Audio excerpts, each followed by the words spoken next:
परम सन्मान योग साध संगत अदब सहित बेनती करांगा।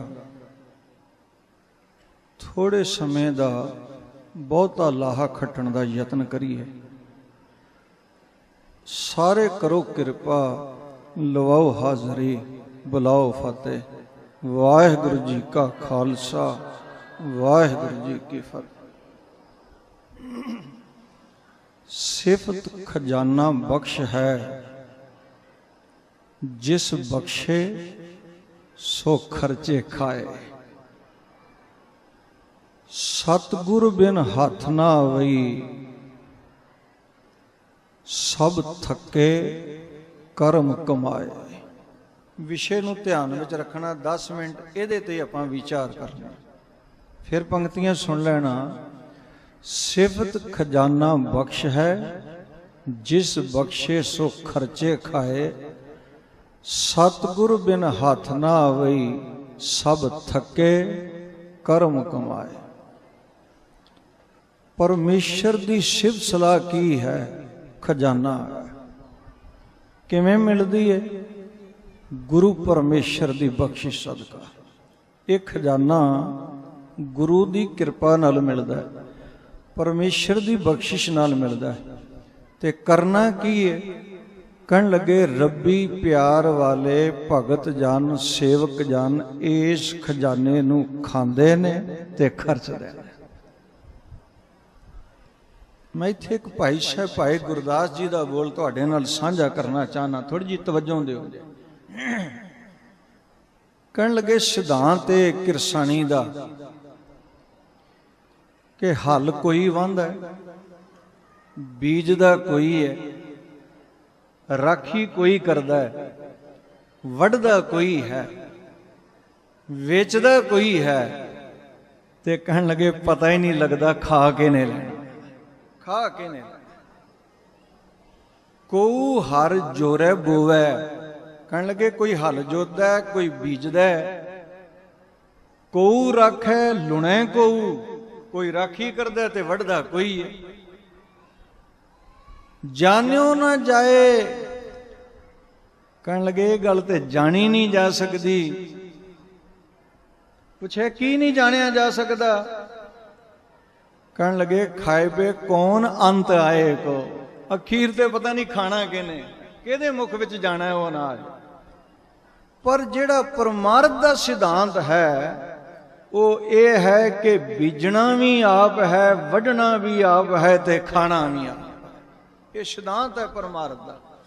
रब्बी पुरुष संत जन बार बार इस गल की दृढ़ता कराउंदे ने, प्रेरणा देंदे ने कि रब्बी नाम दी दुहाई पा के बोल आखदे ने, नाम बीज संतोख सुहागा, रख गरीबी वेश।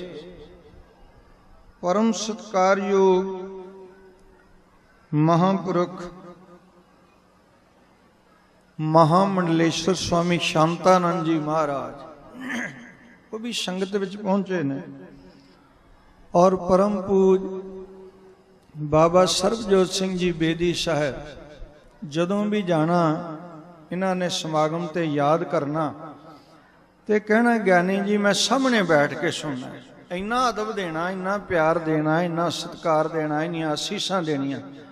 और महंत प्रितपाल सिंह जी जदों भी मिलना, संत अजीत सिंह जी कहना भी सालाना समागम में आप जी ने जरूर पहुंचना है। हाजिर हुंदा है दास आप संगत के चरण परसण वास्ते। पर परमार्थ दा सिद्धांत यह है साध संगत, जो बीजना है वो वढ़ना है, ते जो वढ़ना है वो आप ही खाना है, आप ही खाना है। की बीजना है? कहन लगे अमल कर धरती, बीज शब्दों कर, सच की आब, नित दे पानी, होए किरसान, ईमान जमाए लै। कहन लगे धर्म पैदा कर। धर्म जदों धर्म नूं पैदा करेगा, रब्बी नाम नूं पैदा करेगा, याद रखी फिर इसे नूं खर्चेगा, इस नूं खाएगा। ते तीजी गल भी ध्यान विच रखी, इसे नूं ही वंडना, इसे नूं ही वंडना। परमेश्वर रिझिया कबीर साहब जी ते कबीर साहब नूं कहण लगा भी मैं तुहानूं नाम दे खजाने नाल बख्शिश करन लगा। सिफत खजाना बख्श है, विशा ध्यान विच रखियो जे। बख्शिश करन लगा ते जिहड़ी बख्शिश करन लगा इनूं इस बख्शिश नूं संभाल के रख लियो जे। कबीर साहब जी ने उसनूं संभालिया, केवल संभालिया ही नहीं। संत अनूप सिंह जी बैठे ने स्टेज ते, इन्हां दे समागम सी फगवाड़े। उथे भी दास ने इस विषय ते विचार कही सी कि केवल खाना ही नहीं, केवल खर्चना ही नहीं, साध संगत इसनूं वंडना भी है। कबीर साहब जी ने वंडिया इस दात नूं कि सारियां ने प्राप्त कर लिया? ते जवाब दिता, कहन लगे नहीं, लीनी जिस मस्तक भाग, जेदे भाग जागदे ने वो नाम दा खजाना प्राप्त कर लैंदा। सिफत खजाना बख्श है, जिस बख्शे जिन्हों बख्श देवे, जेदे ते रहमत कर देवे, जिसनों बख्शिश नाल नवाज देवे, वो फिर करदा की है? कहन लगे खर्चे खाए, वो खर्चदा ते आनंद माणदा, आनंद माणदा। मैं अखीरली बात ते आण लगा, समय विच रह के मैं विचार की समाप्ति कर देनी है। शब्द जेड़ा इस महीने का, सावन के महीने की संगरांद का, सावन सरसी कामणी, इस महीने की प्रारंभता तो पहले जिहड़ा शब्द संपूर्ण होया है, जिहड़ा महीना संपूर्ण होया है, वो है अषाढ़ दा। वो तपदा होया, तपश दे विच की हो गया? मींह पै गया ते हरियावल हो गई, धरती नूं सुकून मिल गया, पब्लिक नूं, लोगां नूं सुकून मिल गया, सुख मिल गया। पर ध्यान रखना साध संगत, केवल बाहरी सुख तक सीमित ना रह जाइए, अंदर भी ये दात वस जाए। रब्बी पुरुषां नूं लोग क्यों याद करते हैं, क्यों शीश झुकाते हैं, क्यों अदब देंदे हैं, क्यों मान ते सत्कार देंदे हैं? कहन लगे उन्हां दे अंदर दी अवस्था मैं तुहाडे सामने बयान करना चाहना। गुरबाणी ने कहा, पुछया कि? कहन लगे उन्हां दे अंदर दी जिहड़ी अवस्था है वो शीतल हो जाती है, अंदरों हरियावल नाल भर जाते हैं, अंदरों खुशी और खेड़े नाल भरपूर हो जाते हैं। जदों ये सारी तपश दी चीज अंदरों मुक जाती है, फिर हरियावल है, खेड़ा है, रस है। ते सतगुरु महाराज जी ने फिर उस जीवन नूं प्रगट किया संसार ते पता की आख्या?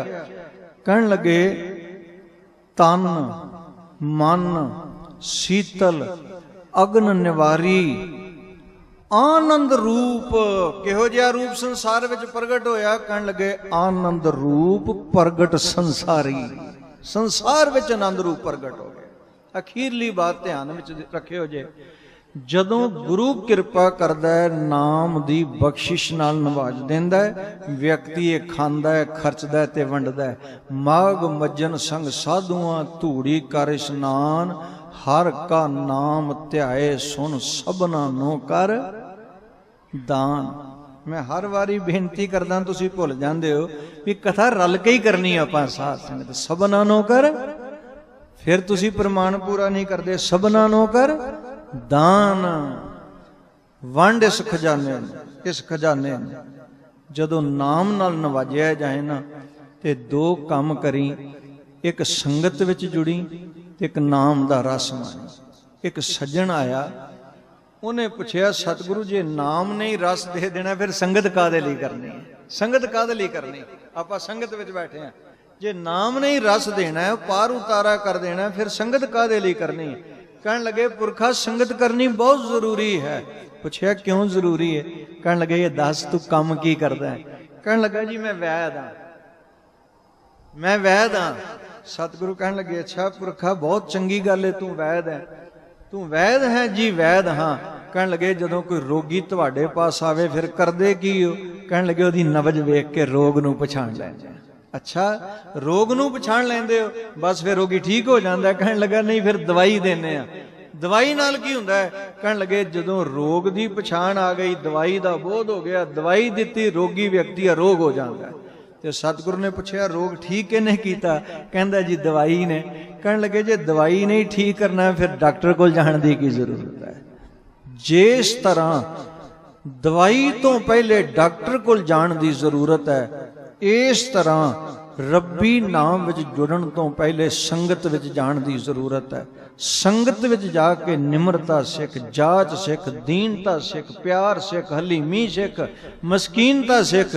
जदों ये चीज़ां सिखेगा ना संगत विच जाके, फिर गुरु अरोग ही नहीं करेगा, याद रखी गुरु वैद ही बना देगा। संगत की है वैदां दी इकत्रता, वैदां संदा संग इकट्ठा होया, औखद आए रास विच आप खलोया। सिवत खजाना बख्श है, जिस बख्शे सो खर्चे खाए। ये चलाकी ते सियाणप नाल नहीं मिलना, जेदे ते गुरु ने रीझना उन्होंने इस खजाने नाल नवाज देना है।